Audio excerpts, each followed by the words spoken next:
Dober dan. Živijo. Poletje sva začela. A danes je že poletje? Ja. Okay. Pomladi je konc, poletje, treba je sestaviti koalicijo. Pomladi je konc, to tam je zanimivo zdaj. Treba je sestaviti koalicijo, ne, in od včeraj, ne, se zdi, da so se karte premešale, kajti ob izključitvi Milana Brgleza iz Stranke modernega centra je ta zapisal, da je predstavljal nek steber znotraj stranke, ki se ni strinjal z vstopom SMC-ja v koalicijo z SDS-om. Če bi to držalo, ne, potem bi bila desno-sredinska koalicija precej bolj verjetna, kot se je dozdevalo na začetku tedna oziroma v času, ko je bila še pomlad. Se tebi ta španovija SDS-SMC zdi verjetna ali si do trditve o vzpostavljanju te koalicije skeptičen? Se nagibam k temu, da bi bil skeptičen. Ja, jaz sem šel malo spraševati, ne? Sem bil na terenu, vprašal faktorje, ki so blizu SMC-ju, ne? Ja, mi pravijo pač, da da v koalicijo z Janšatom oni ne bi šli. Zakaj ne? Pač zaradi tega, ker so identiteto te stranke med drugim, ne, gradili tudi okrog tega, s kom bi šli v koalicijo in s kom ne. In pač ena od teh identitetnih točk, identitetnih sider, ne, je, da pač z Janšatom koalicijo ne grejo, ne. In ne, pri tem tudi vztrajajo danes, ne. Zdaj, zakaj, ne?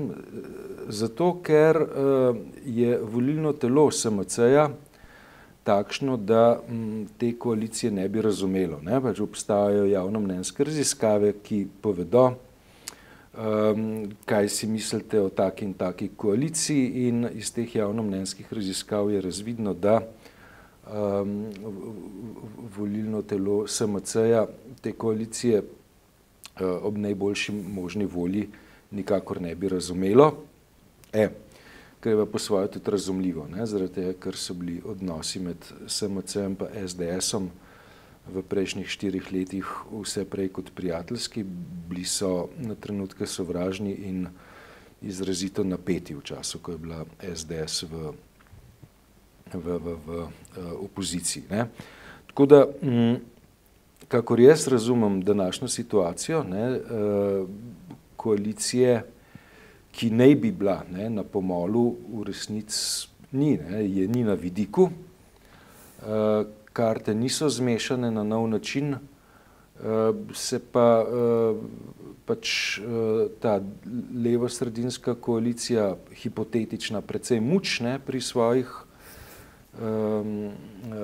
svojem prestrojavanju, medtem ko desno-sredinsko koalicijo čaka slej kot prej glasovanje o tem, ali bo Janša v državnem zboru dobil mandat parlamenta za sestavo vlade. Ja, mi desno-sredinske koalicije v nobenem primeru ne bi imeli, zato ker ni desno-sredinskih strank, ne. Mi imamo desne stranke in imamo tiste, ki pravijo, da so sredinske, so pa neoliberalne, pa pravijo, da so levo-sredinske. To je paradoks, ampak desno-sredinskih po sami naravi zadev nimamo, ne. Očitno, za prvo, kar je, jaz ne verjamem tem velikim besedam za nekim spopadom, za katerega se zdi, da je zelo oseben, ne. Med Brglezom pa med Cerarjem se mi zdi, da je šlo za oseben spopad.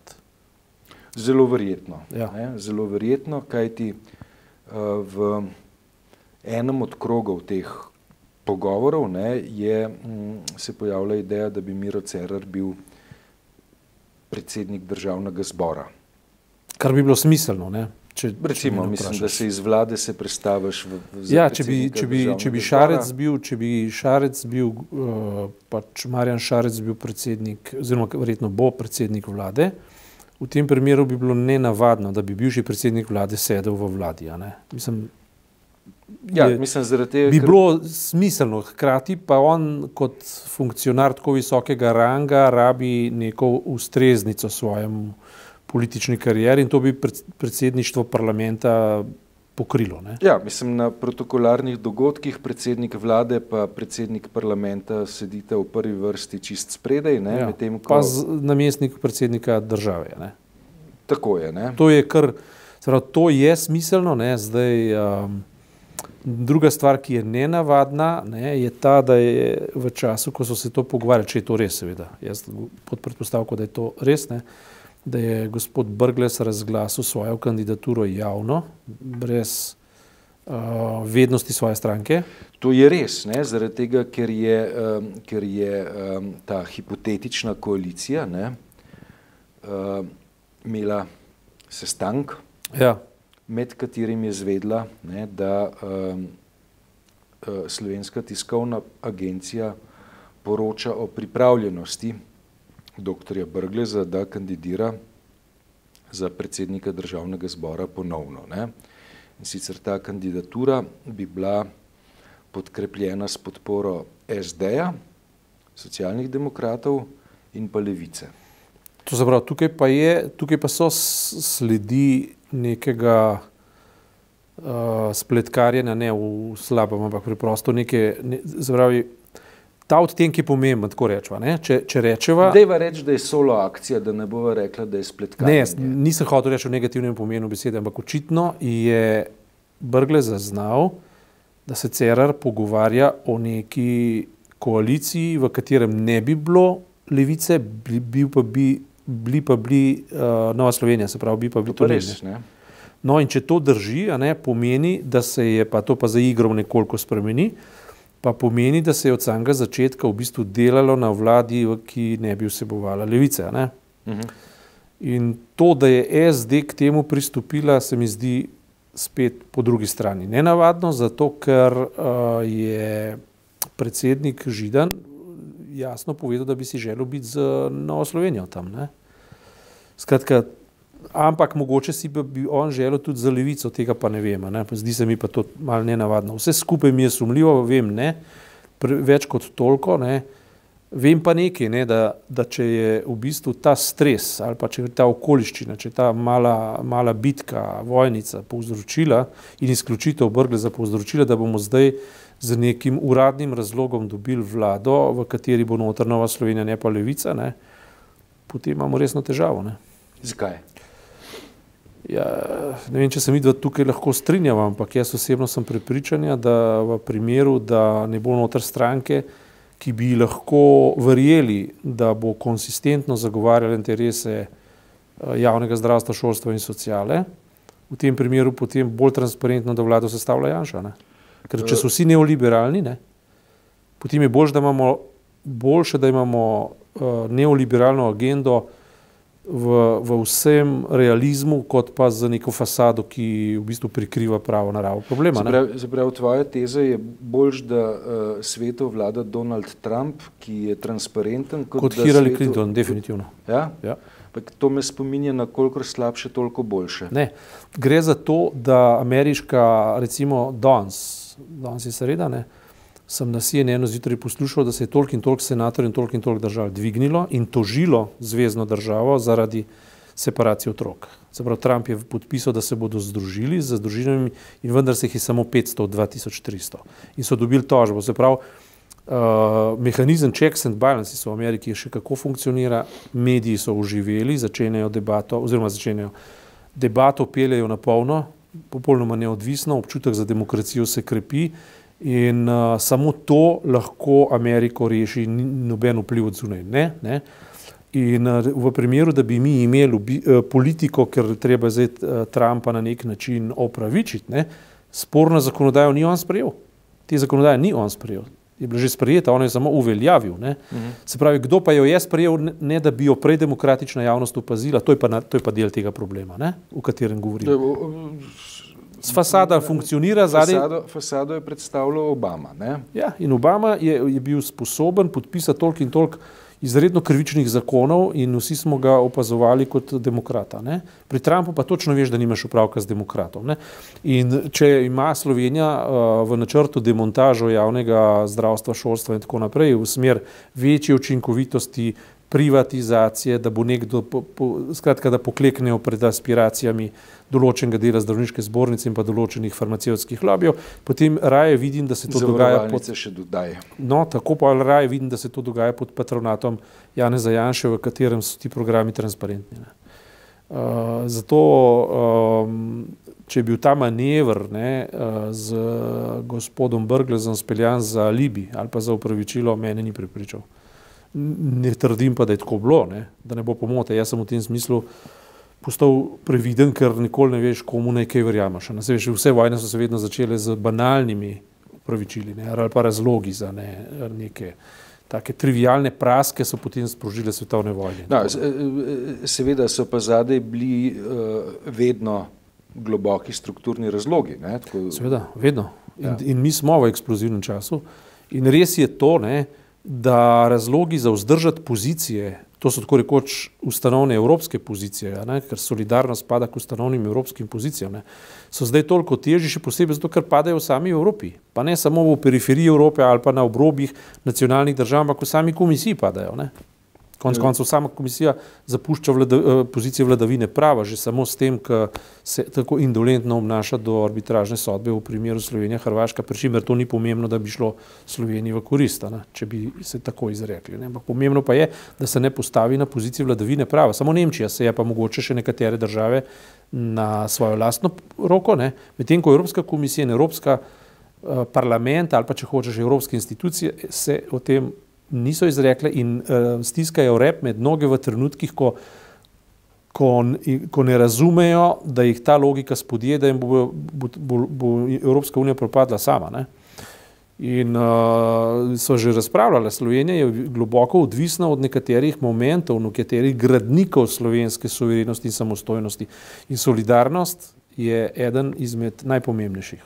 In če smo to do zdaj šele v pravi meri spoznali, pomeni, da moramo temu bolj trdovratno slediti. Na ta wannabe koalicija ali pa te koalicije, ki se zdaj pogovarjajo, teh tem sploh ne odpirajo in to je razlog za veliko skrb in hkrati za prepoznavo, da se zgrinijo od nas črni oblaki, če pa se, potem ne se pa v transparentni obliki. Ker jaz sem prepričan, da če bi Janez Janša sestavil vlade in vladal v maniri, kot je vladal med 2004 in 2008, v enem letu njegova vlada pade, ker bi bila cela Slovenija na ulicah. Ti fanti bojo pa za prijaznimi obrazi poskrbeli, da 4 leta noben apatično tudi mignil ne bo, hkrati se bo zgodilo pa vse, kar se pa pod Janšo ne bi zgodilo. Zato, ker bi ljudje protestirali na cestah. In mislim, zdaj jaz govorim hipotetično, ne govorim, da tako bo. Zato, ker še vedno so vrata odprta. Sej, ti pričakuješ, da bi recimo koalicija, ki bi jo vodil hipotetično Šarec, spremenila logiko, kakršna je bila na dnevnem redu v zadnjih 3 letih in 10 mesecih pod komando Mira Cerarja, oziroma da bi to logiko radikalizirala v smer neoliberalne ideologije, ali bi pravzaprav šlo za nadaljevanje iste zgodbe z nekoliko drugačnimi obrazi? Teme, ki so jih omenile, so na tapeti, rabijo epilopi in ga bodo v tem mandatu dobile. Ker v prejšnjem mandatu je bil bodisi preprečeno najslabše, bodisi stvar vržena v nesporazum, da se ne bi zgodilo nekaj, ne tako se ni zgodilo. Recimo zdravstvena zakonodaja je napisana, ampak ni bila sprejeta, niti izdebatirana. Se pravi, če bi zdaj vstopila noter logika pod taktirko Nove Slovenije, ki je dobila velik aplavz od ameriške gospodarske zbornice, češ, da je edina stranka, ki razume, kaj je to kompetitivnost v zdravstvu in privatizacija in tako naprej, potem smo pogoreli. Žal bojo potem morali zvoniti vsi alarmni zvonci in žal ne bodo, zato ker bomo imeli pred sabo prijazne obraze, ki se bodo smehljali, nič povedali in ljudi pasivizirali. In to je zdaj največja realna nevarnost, se mi zdi. Ne. In zato jaz čisto dobro ne razumem, kako da ti politiki se jih vendar vsak teden nagovarjamo, če ne znajo premisliti ta vprašanja, ne pa poslušajo, kako jih drugi premišljujemo, vendar ne zagrabijo te teme. Ne. Tvoja stava je, da če gre Nova Slovenija v koalicijo, dobi zdravstveni resor? Ne, jaz šlogov ne bi. Vem pa to, da, oziroma sumim pa, da očitno so ti lobiji tako močni, da Levici ne bi nikoli dovolili, da bi ga ona dobila. In če pa pa zdravstvenega ne dobi, pa šolskega ne dobi, pa dejansko bož, da ne gre v vlado, ne, ker bi se kompromitirala. Dobro, zdaj trajalo bo še nekaj tednov, ne, preden pride razprava o mandatarju na dnevni red državnega zbora. Nekje pred počitnicami bomo vedeli, kdo mandatar je oziroma ali sploh je. Manevri, ki jih ti čakaš, kaj so? Bojim se, da če imam prav, oziroma če je to, kar smo danes videli pa včeraj, ne, je znanilec neke logike, potem manevrov ni več za pričakovati, ker so bili že storjeni. To pomeni, da bo ta vlada stekla po tej logiki do izvolitve. Jo vidiš? Ja, mislim, to bi bil najslabši od vseh scenarijev, žal ga vidim zdaj kot najbolj realističnega. Ne, govoriš o kateri vladi? Govorimo o vladi, kakršna se javlja, pač, se pravi Šarec, se pravi ta, ki se imenuje levo-sredinska, ki to ni. Ja. Mislim, da bodo Janšo pustili zunaj. Ne. Je res, Evropa bo ploskala, zaradi tega, ker bojo rekla, aha, zdaj smo preprečili multiplikacijo Orbana, ne. Ja. Ker Orban, proti Orbanu, Evropska ljudska stranka je v bistvu najslabši partner, politični partner v Evropi ta trenutek, zaradi tega, ker tolerira vse te, ki odhajajo v totalitarizem, popolnoma jih tolerira, hkrati, ne, pa posamezniki iz teh vrst jasno dajo vedeti, da na neki točki bo Orbana treba zaustaviti. In verjetno si bodo oddahnili, če bo zdaj nekdo poskrbel za to, da se Orban ni skvadriral. Ne. Tudi v tej osi Slovenija, mimogrede uradno slovenske politične pomladi je za vekomaj konec, ne. Odkar so bom rekel, odpadniki višegrajske skupine postali na ideali desnice in pomladi je tega konec. Ne. Problem je v tem, ker so v bistvu vsi ostali, ki so alternativa podlegli neko z veliko zakasnitvijo neki neoliberalni fantazmi, ki bo Evropa ploskala zato, ker je sama problematična. Ne.